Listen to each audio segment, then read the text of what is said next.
In the early hours of September 25, 2005, in a quiet residential street in Croydon, London, an 18-year-old girl said goodbye to her ex-boyfriend after an argument in his car.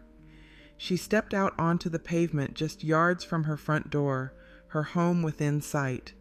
Minutes later, she would be dead. Her name was Sally Anne Bowman, and what happened to her in those final moments would shock a nation and expose the terrifying reality of how a dangerous predator had been walking among them, completely undetected.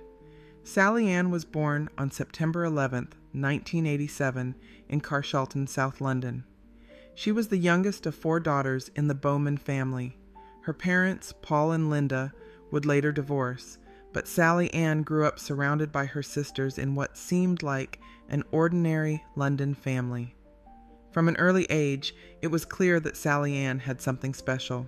She was tall, standing at 6 feet, with striking features that drew comparisons to supermodel Kate Moss. But more than her looks, Sally Anne had dreams, big dreams.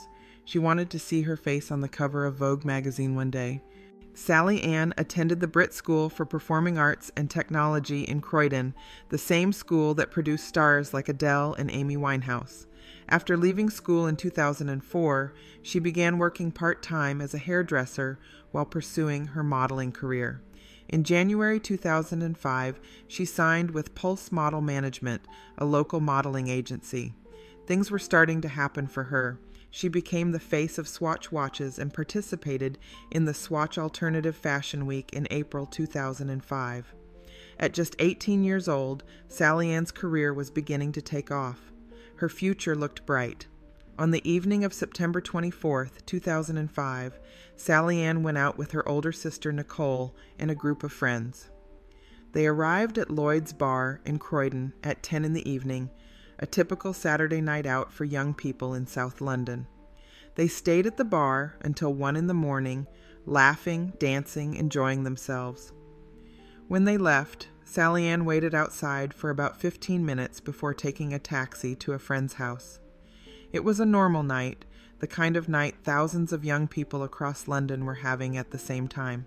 But then something happened with her sister Nicole.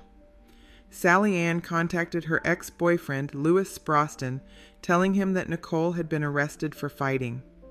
Whether this was true or not, Lewis agreed to pick Sally Anne up and take her home. She took another taxi back into Croydon Town Centre, where Lewis met her at around 2:20 in the morning. He drove her toward her house on Blenheim Crescent. Everything seemed fine. She was going home. She was safe, or so it seemed. During the car ride, things took a turn. Sally Anne and Lewis began to argue. They had recently broken up, and the wounds were still fresh. Each accused the other of being unfaithful, the kind of painful argument that happens when a relationship ends badly. The tension in the car must have been unbearable. When they arrived outside Sally Anne's house shortly after 4 in the morning, she'd had enough. She got out of the car and Lewis drove away. She was standing on the street, just yards from her front door, her home, her safety, but she would never make it inside. What happened next is almost too horrific to comprehend. Within minutes of Lewis driving away, Sally Anne was attacked. She was stabbed repeatedly in the neck and stomach. As she lay dead or dying on the ground, her attacker raped her. He then stole her handbag, her cardigan, her underwear, and her mobile phone before disappearing into the darkness. When Sally Anne's body was discovered, the brutality of the attack shocked even experienced police officers. This wasn't just a murder. This was something far more sinister. The police investigation began immediately, and naturally, Lewis Sproston became the first suspect. He had been the last person to see Sally Anne alive. They had argued. He had driven away and left her on the street. From an investigative standpoint, he looked like the obvious suspect. Lewis was arrested and held for 4 days while police examined every aspect of his life and his relationship with Sally Anne. But then DNA evidence came back, and it told a very different story. The DNA found on Sally Anne's body didn't match Lewis at all. He was completely innocent. He was released without charge, But the damage to him was done. He would have to live with the guilt of leaving Sally Anne on that street for the rest of his life, even though he had done nothing wrong. So if it wasn't Lewis, then who was it? The police had DNA evidence from the crime scene, but it didn't match anyone in their database. Weeks turned into months. The investigation continued, but there were no breaks in the case. Sally Ann's family was left in agonizing limbo, knowing that somewhere out there, the person who had murdered their daughter was walking free. The police conducted appeals, released CCTV footage of Sally Ann's last night out, hoping someone had seen something, anything that could help, but nothing came. The case was going cold. Then, 9 months after Sally Ann's murder, something unexpected happened. On June 28, 2006, a 35-year-old man named Mark Dixie was arrested after allegedly being involved in a brawl at a pub in Croydon where he worked as a chef. It was a routine arrest for a pub fight, nothing that would normally make headlines. But as part of standard procedure, police took a DNA swab from Dixie. When that DNA was run through the system, it came back with a match. Mark Dixie's DNA matched the DNA found on Sally Anne Bowman's body. After 9 months of investigation, the police finally had their man. Mark Dixie was immediately charged with Sally Ann's murder and remanded in custody to await trial. As police dug into his background, a disturbing picture emerged.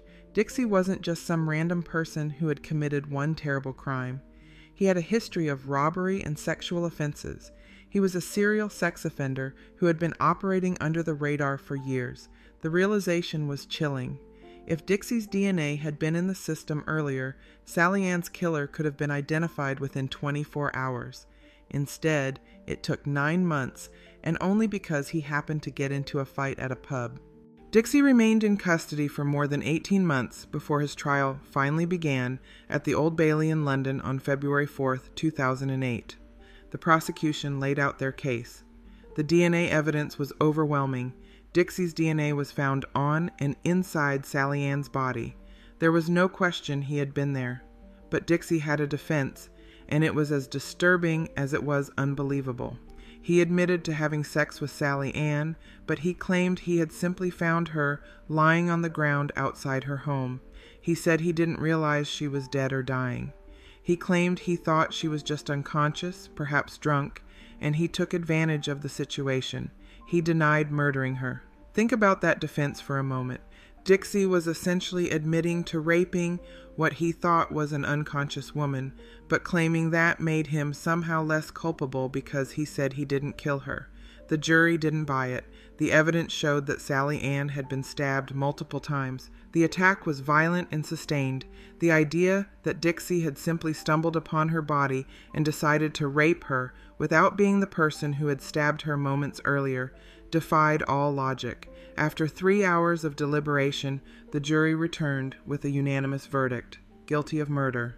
On February 22, 2008, Judge Gerald Gordon sentenced Mark Dixie to life imprisonment with a minimum term of 34 years. That meant Dixie wouldn't even be considered for parole until 2040, when he would be 70 years old. It was one of the longest minimum sentences ever imposed on a single murderer in the United Kingdom. The judge made it clear that Dixie was a dangerous predator who had shown no remorse for his actions. After the sentencing, it was revealed publicly that Dixie was already a convicted serial sex offender. The system had failed to stop him before he killed Sally Anne Bowman. Following Dixie's conviction, Detective Superintendent Stuart Cundy, who had led the investigation, made a public statement that sparked a national debate.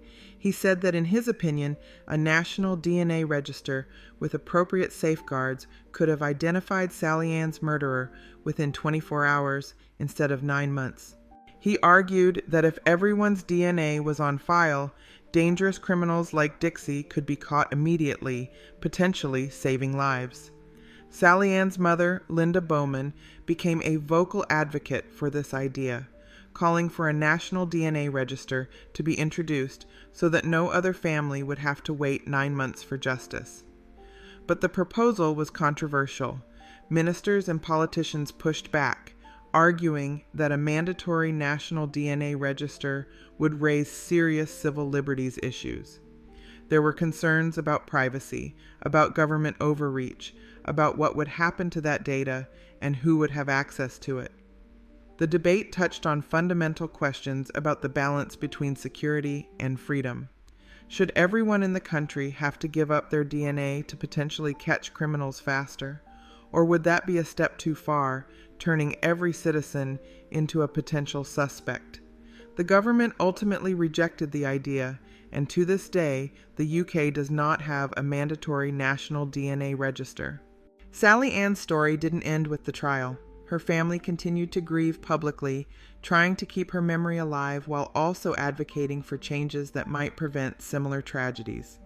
On September 11, 2008, what would have been Sally Anne's 21st birthday, a memorial was held in central Croydon.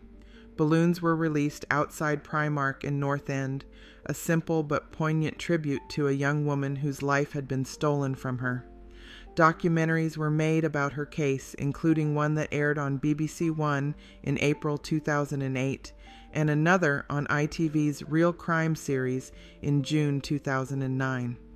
Sally Anne's face, which she had hoped would one day grace the cover of Vogue, instead became the face of a murder victim, a cautionary tale, a symbol of a life cut tragically short. But even in death, Sally Anne couldn't find peace. In August 2017, her family revealed something heartbreaking. 4 years earlier, they had been forced to exhume Sally Anne's ashes because her grave had been repeatedly targeted by vandals. Even her final resting place wasn't safe. The cruelty of strangers had forced her family to move her remains, adding another layer of pain to their already unbearable loss. It's hard to imagine what kind of person would desecrate the grave of a murder victim, but it happened, and Sally Anne's family had to deal with it. Sally Anne Bowman's case raises so many questions that still resonate today. How many other Mark Dixies are out there, walking among us with histories of sexual violence, waiting for an opportunity to strike? How many crimes could be solved faster if we had more comprehensive DNA databases? But also, what price are we willing to pay for that security? These aren't easy questions, and there are no simple answers. What we do know is that Sally Anne was just 18 years old when she died. She had her whole life ahead of her. She had dreams and ambitions and people who loved her. And in a matter of minutes, all of that was taken away by a man who had already proven himself to be dangerous, but had never been stopped. The tragedy of Sally Anne Bowman isn't just about one terrible night in September 2005. It's about all the warning signs that were missed, all the opportunities to stop Mark Dixie before he killed. It's about a young woman who did everything right, who was just trying to get home safely, and who died yards from her front door. It's about a family that has had to live with unimaginable grief while also fighting for changes to the system that failed their daughter. And it's about the uncomfortable truth that sometimes evil is walking right beside us, and we have no idea until it's too late. That's all for today. Don't forget to subscribe and be kind to each other.